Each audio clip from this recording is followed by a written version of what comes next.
Oke, Assalamualaikum warahmatullahi wabarakatuh. Selamat pagi anak-anak semua, siswa-siswiku SMK Negeri 1 Nunukan, khususnya kelas 10 TKJ 1 dan TKJ 2. Di sini kita masuk mata pelajaran tentang pemrograman dasar. Nah, sebelum kita masuk ke materi, Bapak harapkan di sini meskipun dalam masa pandemi, kalian harus tetap semangat dalam mengikuti pembelajaran yang ada di SMK Negeri 1 melalui daring. Harapan Bapak semua siswa-siswi SMK Negeri 1 Bumratukan dapat mengikutinya serta mengerjakan tugas-tugas yang diberikan oleh setiap masing-masing guru dengan penuh semangat dan penuh tanggung jawab serta disiplin dalam melakukan tugas.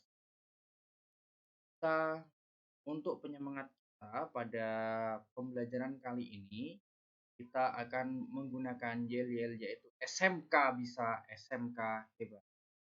Oke, baiklah, kita akan langsung saja masuk tentang materi pemrograman dasar. Di pemrograman dasar kali ini yang harus kalian kuasai di kompetensi ini yaitu memahami, menerapkan, menganalisis, dan mengevaluasi tentang pengetahuan faktual, konseptual, operasional dasar, dan metakognitif sesuai dengan bidang dan lingkup kerja teknik komputer dan informatika pada tingkat teknis, spesifik, detil, dan kompleks. Berkenaan dengan ilmu pengetahuan teknologi, seni, budaya, dan humaniora dalam konteks pengembangan potensi diri sebagai bagian dari keluarga, sekolah, dunia kerja, warga masyarakat nasional, regional, dan kompetensi yang harus kalian ketahui pada pemrograman dasar. Selanjutnya ada dua kompetensi dasar. Dua kompetensi dasar yang perlu kalian ketahui adalah yang pertama ada kompetensi dasar mengenai pengetahuan. Nah, di kompetensi dasar pengetahuan ini kalian diharapkan dapat menerapkan alur logika pemrograman komputer. Sedangkan di keterampilannya kalian diharapkan dapat membuat alur logika pemrograman komputer. Selanjutnya, kita akan bahas dulu masalah alur logika pemrograman komputer. Dasar pemrograman. Nah, di dasar pemrograman ini ada 3 kata kunci, yaitu tentang komputer, program komputer, dan juga algoritma. Bahas dulu tentang komputer. Nah, komputer di sini maksudnya adalah sebagai mesin yang digunakan untuk mengikuti instruksi. Untuk program komputer yaitu sebuah instruksi yang digunakan oleh komputer untuk menyelesaikan masalah atau tugas-tugas yang diberikan padanya. Sedangkan kumpulan-kumpulan dari instruksi itu dinamakan dengan algoritma. Yang kedua yang akan kita bahas yaitu tentang alur prosedur pembuatan program. Jadi, seorang programmer itu tidak bisa semena-mena atau sembarangan dalam melakukan pembuatan sebuah program. Melainkan seorang programmer itu harus mengikuti sebuah perencanaan atau metodologi terstruktur yang memisahkan antara proses suatu aplikasi menjadi beberapa bagian. Jadi seorang programmer itu tidak bisa sembarangan dalam melakukan pengkodean. Dia harus melakukan ada urutan-urutannya, ada metodologinya, harus terstruktur. Apabila kita lihat dari diagram lingkaran sebelah kanan ini, seorang programmer sebelum melakukan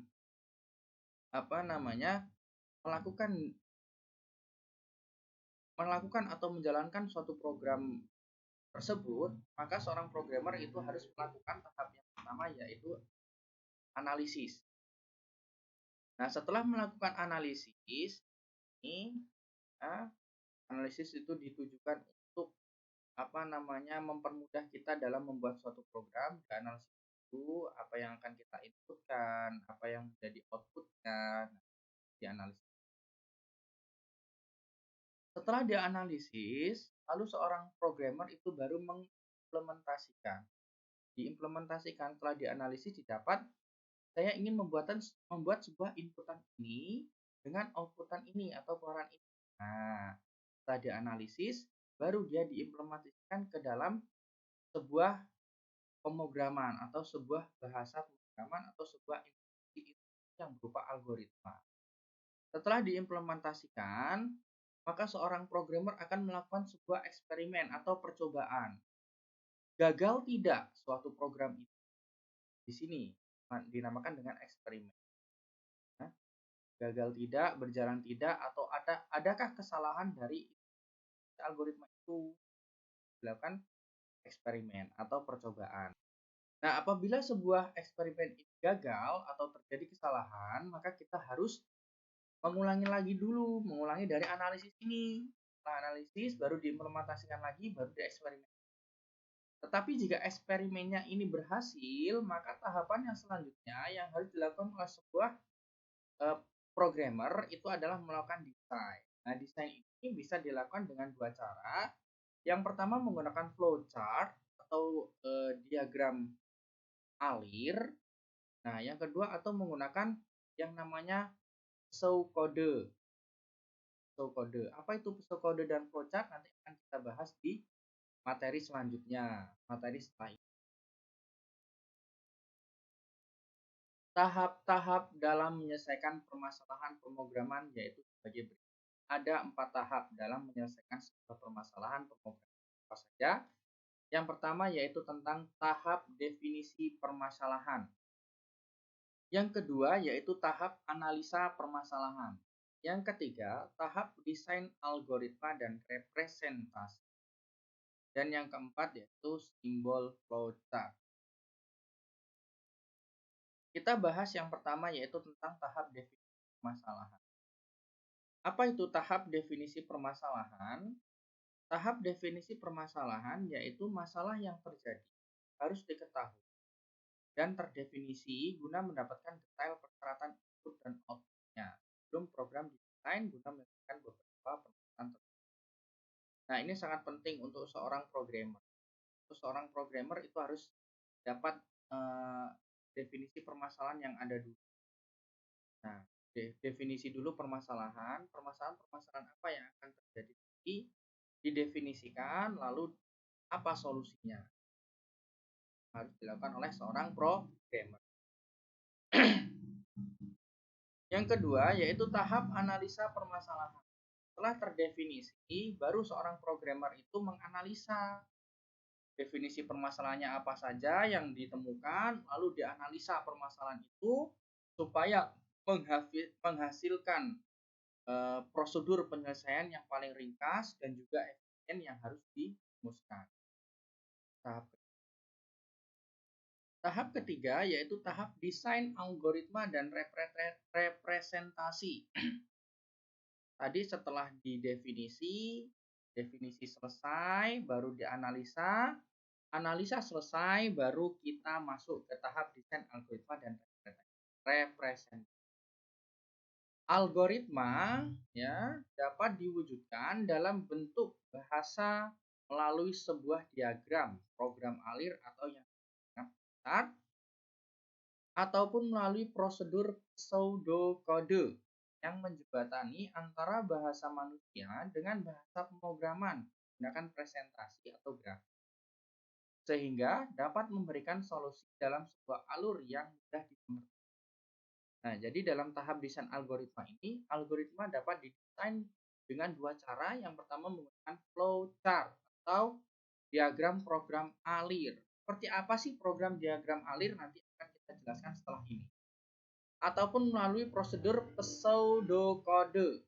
Pseudocode ini prosedurnya menggunakan berbentuk presentasi atau grafik. Tahapan yang keempat yaitu menggunakan simbol flowchart. Bagian alir tersusun dari berbagai simbol yang berbeda untuk mempresentasikan sebuah input, proses, maupun output yang berbeda.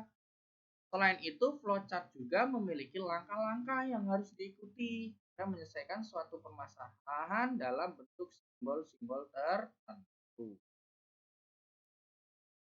Nah, ini simbol-simbol flowchart-nya. Kita akan bahas satu persatu. Simbol yang pertama ini artinya yaitu sebuah terminal untuk mengawali atau start dan end. Untuk mengawali suatu program dan juga untuk mengakhiri suatu program, kita gunakan simbol yang ada di sebelah kiri ini atau yang saya tunjuk menggunakan kursor ini. Simbol yang kedua yaitu berbentuk jajar genjang nih. Nah, jajar genjang ini dimaksudkan untuk sebuah inputan atau outputan. Kita ingin menginputkan apa, keluarannya seperti apa, kita menggunakan simbol ini. Selanjutnya persegi panjang nih. Simbol persegi panjang ini menunjukkan untuk sebuah proses. Nah, proses ini menggunakan simbol persegi panjang. Untuk selanjutnya belah ketupat. Nah, belah ketupat ini digunakan untuk yes atau no, decision. Decision yes atau no. Artinya jika program itu berjalan maka dia akan menggunakan yes. Jika program itu tidak berjalan dia akan menggunakan no dan mewakili lambangnya belah ketupat ini. Selanjutnya lambang selanjutnya yaitu ini. Ini menunjukkan sebuah display atau keluaran yang dapat kita lihat program kita berhasil atau tidak. Display ya, tampilan. Kita lihat menggunakan simbol ini. Selanjutnya simbol tanda panah. Nah, simbol tanda panah ini mewakili sebuah alur atau proses. Selanjutnya sisi sebelah kanan nih, simbol lingkaran. Ini merupakan simbol yang dimaksudkan untuk titik sambungan pada halaman yang sama. Untuk yang selanjutnya, ini simbol ini adalah menunjukkan atau bermaksud untuk titik konektor yang berada pada halaman lain. Dan simbol yang berikutnya seperti ini digunakan untuk memanggil suatu subprogram.